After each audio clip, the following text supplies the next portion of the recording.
Ang mabuting balita ng Panginoon, ayon kay San Lucas.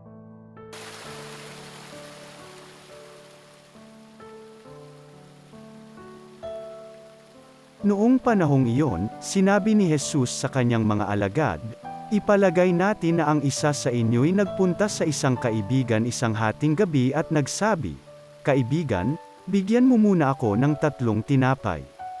Dumating kasi ang isa kong kaibigang naglalakbay at wala akong maihain sa kanya.'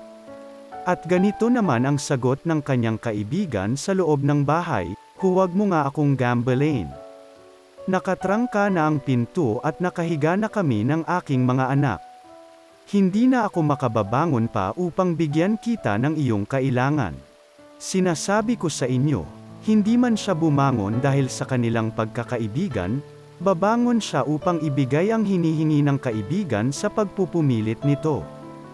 Kaya sinasabi ko sa inyo, humingi kayo, at kayo'y bibigyan, humanap kayo at kayo'y makasusumpong, kumatok kayo, at ang pinto'y bubuksan para sa inyo. Sapagkat tumatanggap ang bawat humihingi, nakasusumpong ang bawat humahanap, at binubuksan ang pinto sa bawat kumakatok. Kayong mga ama, bibigyan ba ninyo ng ahas ang inyong anak kung humihingi ng isda? Bibigyan ba ninyo siya ng alakdan kung siya'y humihingi ng itlog? Kung kayong mas asama ay marunong magbigay ng mabubuting bagay sa inyong mga anak, gaano pa kaya ang inyong amang nasa langit?